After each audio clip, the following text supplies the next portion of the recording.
How's it going, everyone? Today we're going over graphics cards for overclocking. Cheap, usable graphics cards for overclocking. Alright, so the first graphics card we're going to go after, and these are just graphics cards for overclocking.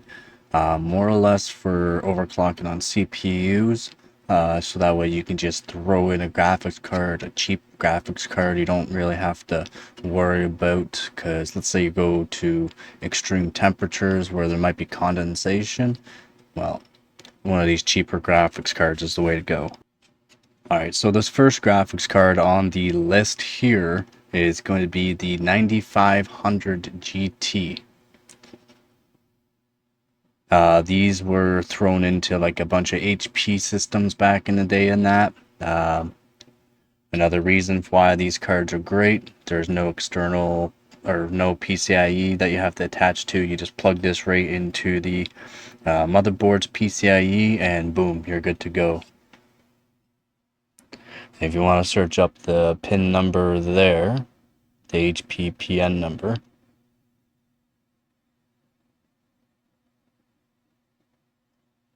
you can search that up, that number there, and you will find that this is the card.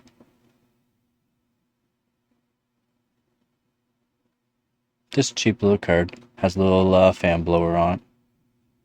That's it.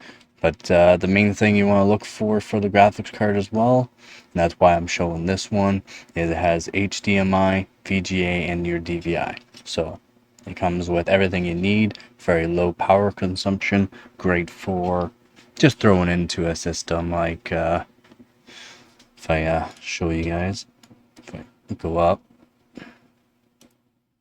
like these ones here. So you just throw it into like a motherboard, like a normal motherboard.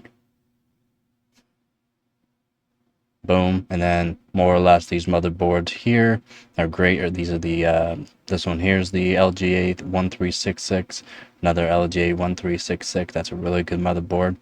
That's LGA 1150. That's for like your i7 4770Ks and that. You just throw it in one of those for overclocking on your CPUs, and yeah, you're good to go.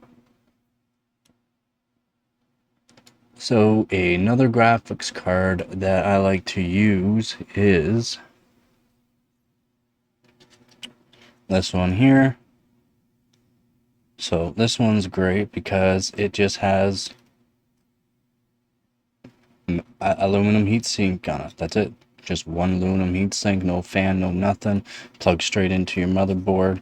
Low profile. You can take, well, you can get different brackets for these. This one right here I don't have. And as you can see, it's bent. Really bent. Got to fix that. So here, this right here, you can take these out. You can unplug it from here, plug it from here, and put it in a low profile. So this would be a small form factor GPU as well, if you want to use it in like a small form factor. But again, it has your VGA, HDMI, and your DVI. But cheap. And this is just an HD 5450 from AMD. Well, ATI. The next graphics card on our list is an Asus one. Many of you probably have seen this one before, or may have used it. Again, has your old periph, HDMI, and your DVI. Just plug it into your motherboard again. Not a low profile though, that's one thing that's different. One thing that's great about this one here, let's say you want to pick it up and you just want to do some quick overclocking on a GPU, this one here is a good one to get, due to the fact you don't just have to rely on these layout. It has a separate layout for a different cooler if you want to throw on your own different cooler. It's kind of nice. And I do believe this one is a 9600 GT.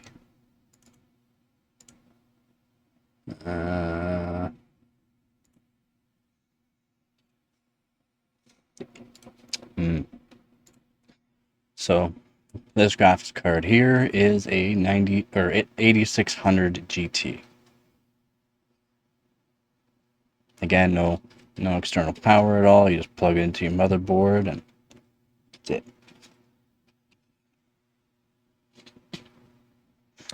And a favorite of mine just because it is an EVGA GT240. I like it because it's an EVGA. It has everything I need, the HDMI, VGA, and DVI. It's not a low profile, but it's fine. Seeing these red Nichicon type capacitors is nice to see as well, by the way. Yeah, this one doesn't really have any tags on it. These tag here is just a verification kind of thing. It doesn't have anything for you to read, fortunately. But yeah, that's it. That's all it is. GT240 has everything you need. I believe it's only like 35 watts. That's it. And the thing with all of these graphics cards here that I'm showing you, you can pick up each one of these off of eBay for about $40. If you look around, you might be able to get cheaper. Sometimes the prices vary, and depends on what kind of card you want. You want to pick up a higher end graphics card, like an EVGA or pretty sure like this one here. Yeah, they're not cheap. They're no more. I believe that's like $80 or something like that. But if you go around, you can find certain models of them, and the certain models, like these ones right here, these low profile ones too, you can find these for $30 for really good price, and which is really good. Like, and that's all you want. It's all you need to start off. It's all you need for when you're going into extreme overclocking. If you're going to be going into extreme overclocking, like liquid nitrogen, dry ice, boom, these are the cards you want. These are the only cards you're going to be looking for. You're not going to want to throw in a 1080 Ti. You're not going to want to throw in a 1070. You're not want to throw in your 2080s, your 3070s, 3080s, your 4090s, unless you know what you're doing, and you're going to be doing a completely different kind of setup. So it's different than going for CPU overclocking. CPU overclocking, you're just going to want your basic of your basic, and you're going to want just basic. Basic is better for CPU overclocking. You're going to have better scores. You're only going to want to download just the drivers for these things. So, but that is my guide for buying graphics cards, cheap graphics cards for overclocking on your motherboards, for overclocking motherboards, for overclocking your RAM, for overclocking your CPUs. You can overclock these. You can overclock all these. All these older graphics cards you guys can overclock, but they're not as fun. Well, they are fun, but you have to be more advanced into it for the core voltage overclock mods and the memory mods and stuff like that. You can slide a slider up and down. You can put your own coolers on each one of these, and it will make it so you can get better scores. But overall, these are more or less is more or less for just overclocking your CPU so you can get the best score. Leave a comment in the comment section below if any of you use one of these types of graphics cards in your PCs, if you've ever used one of these before. If you guys want to see other kind of videos like this one here on just simpler kind of stuff that you might need for overclocking, just starting. Again, this is not unlike your daily systems. This is just buying cheaper hardware to get into overclocking.